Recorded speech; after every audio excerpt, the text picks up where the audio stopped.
They were just looking for cheap publicity where we won't use women to publicize. As far as I'm concerned, the same work where Dion they do, now Abat they do. Yes, it's just that Abat on the jam rock. So women know they carry money, they follow her because Abat me not fine. Yeah, we only let me on see the jealousy in our life. Be what we do. Even me what beg you no. And because I will use CCS stay 5%, you say you don't want to make people money again. Ya abo jinorebo, uma ya kunya. Uma ya kwa jinorebo we Abati. When be say una carry governor go siphon people money. Who's oh no work again agele gbere na who working Abat. Okay. Because the government in Wamuri okay gbuwa waya. You go government will yamu ebuemo wo han like webu. Not be your money. Now government money where people supposed to take enjoy. Una say una they do politics. Politics go destroy people life for una front. Una not fit do anything. Una not fit do anything. A politics where ya who work Obaseki the other place. Everything when you are not Obaseki promise. Obaseki will not dey inside. Then Obaseki in the what do people give to Edo people? Except poverty, increasing rice to 90,000, 100,000 per bag. What do you not give them? Look at them. Now you go to say person now me la. Unsprocolate people. The government ya why you go your boy why the bayan ya give them. What? 18 member recruiter. I beg enter house about me you let person the year words. Abetas. Lawa. Obewe. Enter jobless.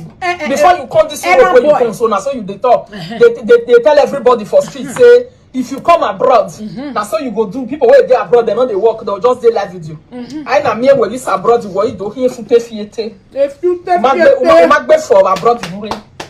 The life with you, no wera agwiji, where you totally 24 hours. Na wa bati.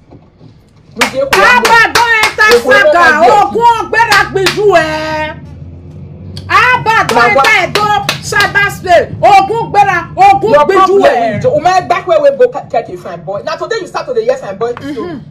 You think say no this exist again. If I boy we boniyan, e face no mo say ya wa we na da yan phone na ya mu go la jan with ya. The face yin mo say. Wa lu enwe. Alu abono ma ropa.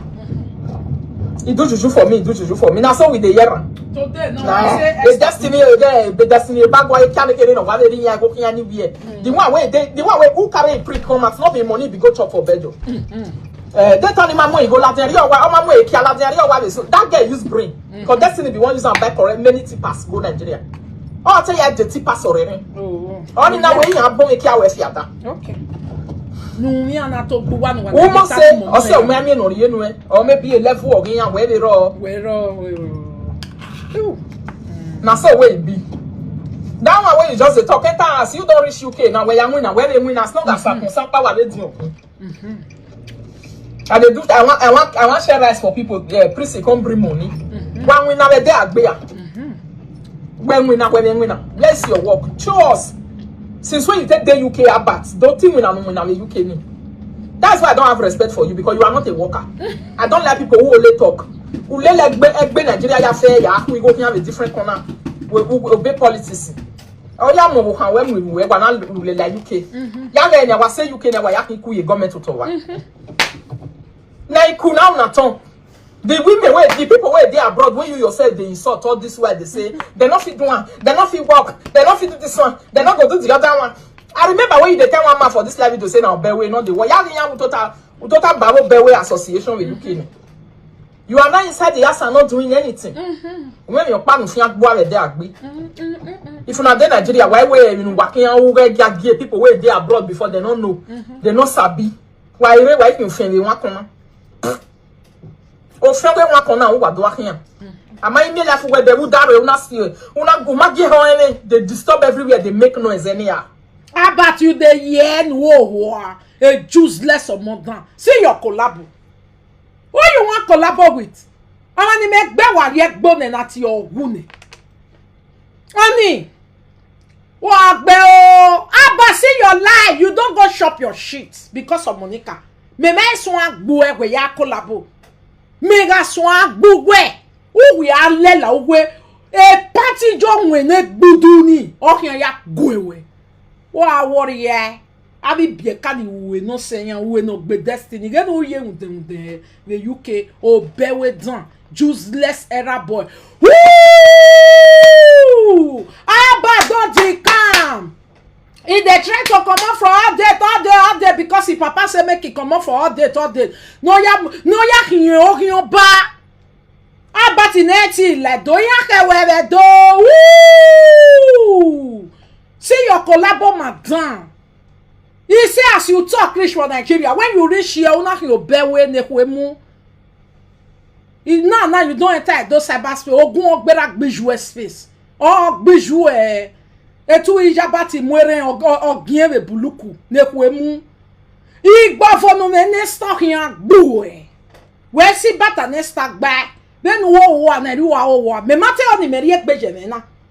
O salobo akon dudu dege me. I wanted to be neutral. I don't want to be like you guys. I did not want to be analyzing and no.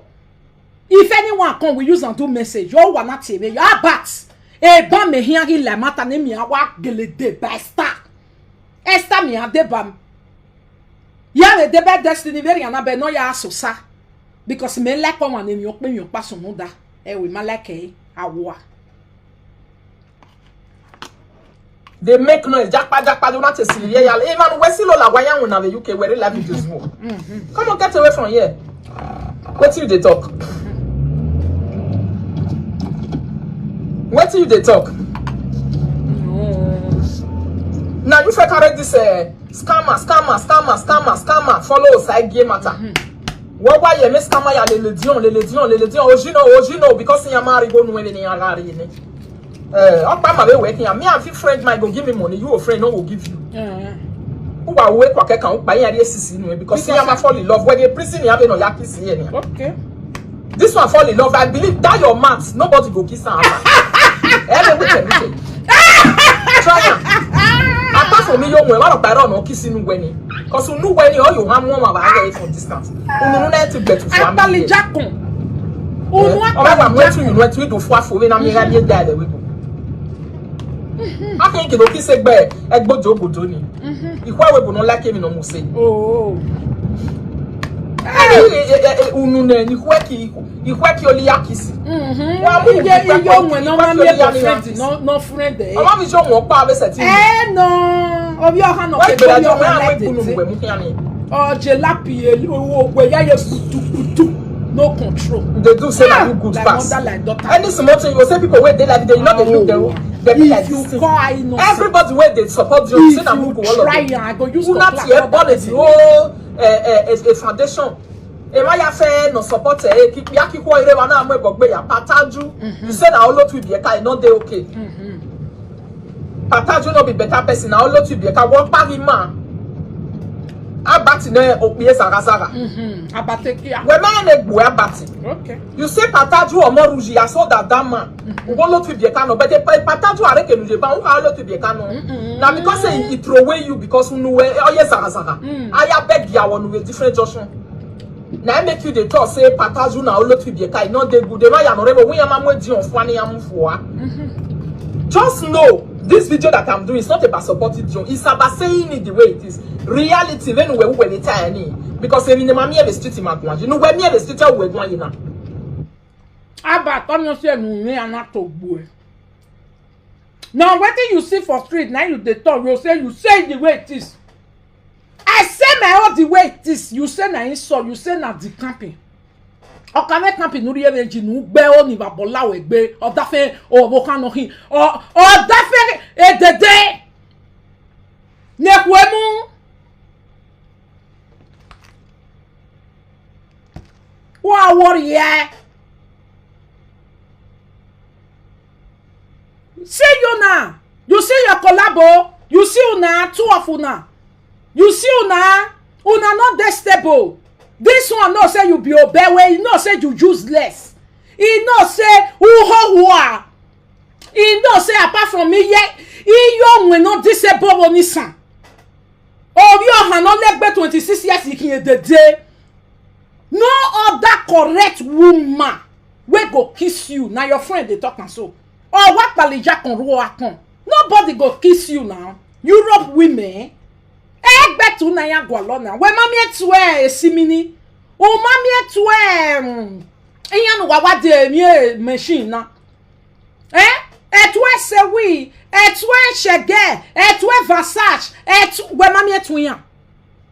We mami etuyan. Wa gbe o nu na mwetu eti wabo, etwe boy la webo. Nu ya mwe la UK, u mami go ya gbe. Wa gbori jogwe story de go sa firana mu na hen we. Aba we politician boy aha. Aba ti na we yan do we producer promoter. The way UK, not do jebe na destiny.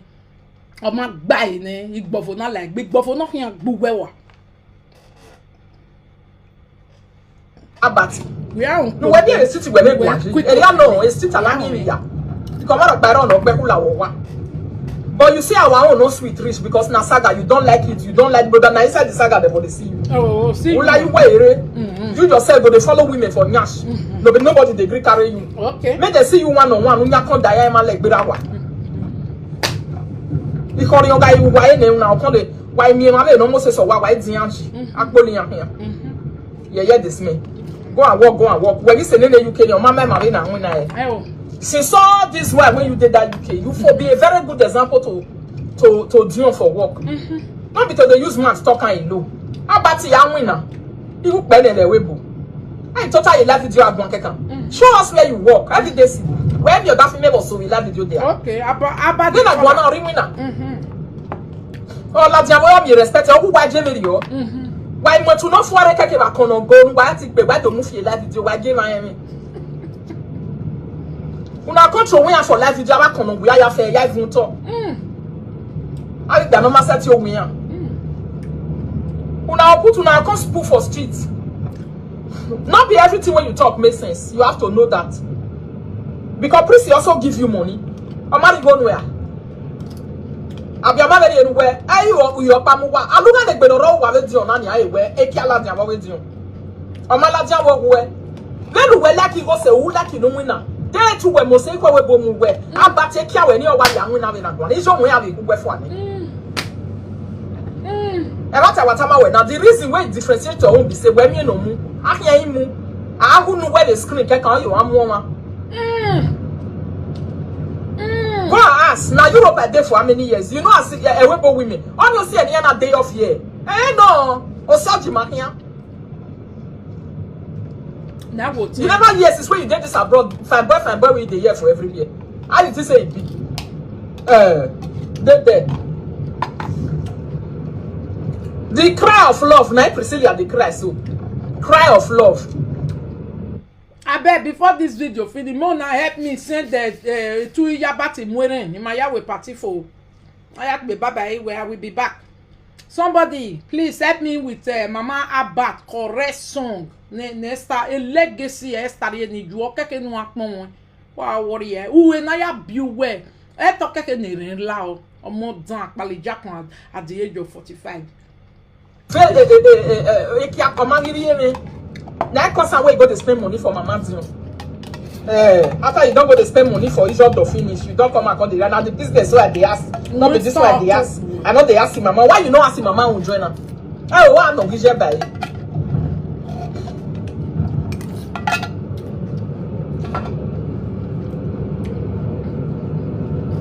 And I saw you they tell you always support people. Now you they support good. Tell us the good way you they support now. I will not come and support what you support. That's why I'm breaking. Why you can't wait? Go and support.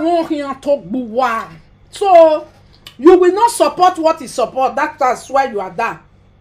Then why did you not allow me to support what I want to support? You decide to buy. I not decide to buy and decide to do my own video. My lady Wamudiana. Yeah, LOJ. Good.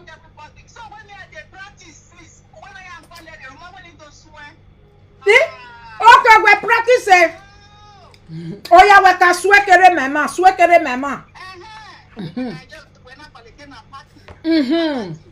Swe.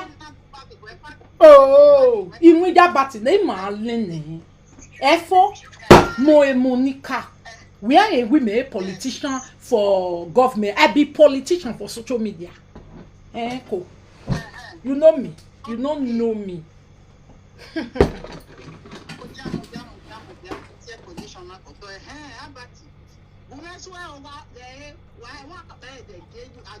We was when me walk the job with ya. Okay. And the doctor you iya bati ye buluku ye tota yo pare. E buluku ye bati go mare. Uyi bati go gyo. Waje.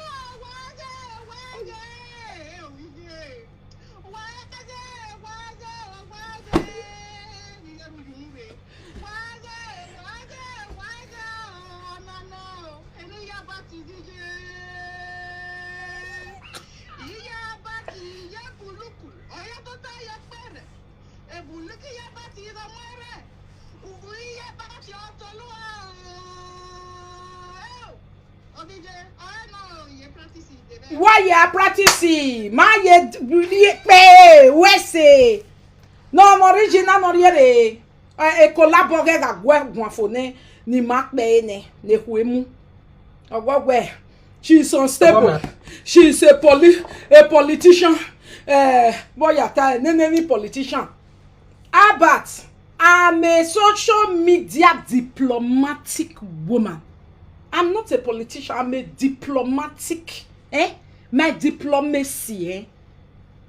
He go shake you. Where this man, when is was where that this man, where we politician then we yawe a politics. Mammy mi rock party in you. Ho abagmo. We are a Monica.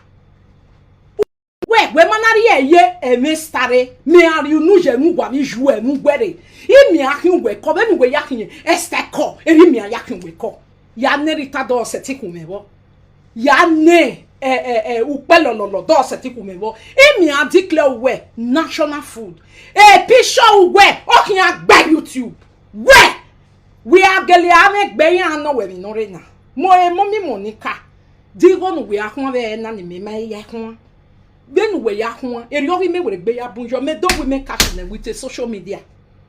Hello abat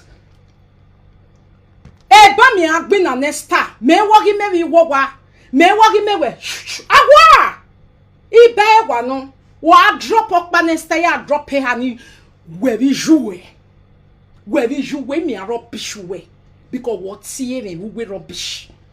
Godo ti me o ma no ka rubbish wene un testa me join me be tester where you dey o ma me no we igbofo o make esewe u go asin wan ama we to ma mo show nu u go asin wan do we are luxury body odo apalija kon at 45 years ne kwemu you hear na your collabo mama he say apart from me ye young when no get your hand the day ogugwe mi oko no kisu we ogugwe mi oko no mu we ti gbese tro na egbe tu na ri kobo ne na e tuwo me na hinania e tuwe no ma ne gbe na you understand koje yo yes okay my lady. Ya wana ne we ko imudia. E picture get dey no zoo awo. Wa worry abat. E ba so boy your last ka check up. E ba so boy wa hie vai. Abake de ne nakpa. Wa hie vai no egwe bo kokko no re social media ke no hu ne ke no ragbon. Abat ima ya we vai no seti no Abat who we are o ahia zanzu we gberai e raviri we popularity no it's okay we ke gatie boni ma wo vegeni o iso we ba no we na popularity we ke ta we Monica look everywhere na popularity wa be you are me o mo diun eri me ji me wu na ke ata we Monica go gbera gbeju we no mo diun ya zin o pajera no ho ani ne hunde no do aso no mighty gwi ye gun wa era ni no mi we de onari ye yo wa ijwe no je onisha ya agbasawo era na ye yo wa ya zin pa jivie kwera ya zin tin je ijwe nesta mo no mu erenji ni uwe ni etoke were gbe sun wo imi agogo ohu we no re ya wa adwun we kpodo be ere no spiritually akokere ju oni son because he thought a woman would do tie me ahia suma gbo a wete suma gbi me wo setting but we no ro asuma gbo wejiju we awo asuma gbo wejiju we awo iju we na shawo no blishi edede no blishi bonisha ne kwemu emi ame no riju o ma seti tania emi ame gwegwe no mu emi ama shawo no mu ju e ngbe o wa wori ye iba bo lawe gbe iwe calling na who are your boy wo tie bi bawo wo mata bi bawo o wo lo kan mi aso aweri tane we video nu we wo wore star ni mi ame nu wo we are wo dey shi no a double we are we wa worry because the same thing wo na dey do to people if they do want to no say una own no enter another person you enter we me career na the career no we me career is social media ya ri ebe we are here, me are here, that dog are here. Wow, worry, idiot. Are you talking? No, ya way, Eva Wati, again, wouge. I beg, collaborate, tell and finish. No, we are.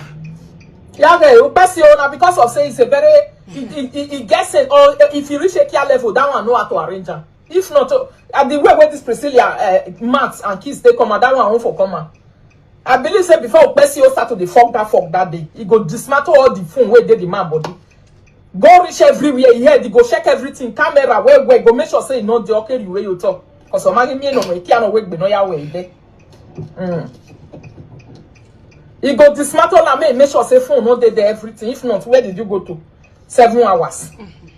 Maybe a day on the Priscilla while you leave room for them. Then when all the law we are the other room, you be 7 hours and you talk. I be say I no wan come. Why do? E kiapa do wa. Now only prick you come do. I be say I no wan come. After you don't respect finish, now you say I be say I no wan come out. When you make ya okay, you tell who dey. Na Rita come cause. Na Rita come drag you come out for. You say ask me you come out. Wetin make you carry back there your husband for? I say you dey go. I'll tell my husband say I dey go party. If I reach there, I'll go lodge for hotel. Then if I reach inside the hotel, I'll come say I no wan go out again. The reason why I go there. Wetin you dey talk no dey make sense. I don't want women. Now so na they use money be prico. Another one where be say a gianga where we every all of us know say na mad person for this live video. Only our all the so where a tiny our man. Make we rest. We dey talk now back for this one. But when I go come back in the evening, you mama ene. You want my mind or yes so to wa have you anyway. Woto. Wa gbeo. E show now get destiny be star phone. Give mami we feel bojo, get so bojo abat. What ye me na re? What ye me?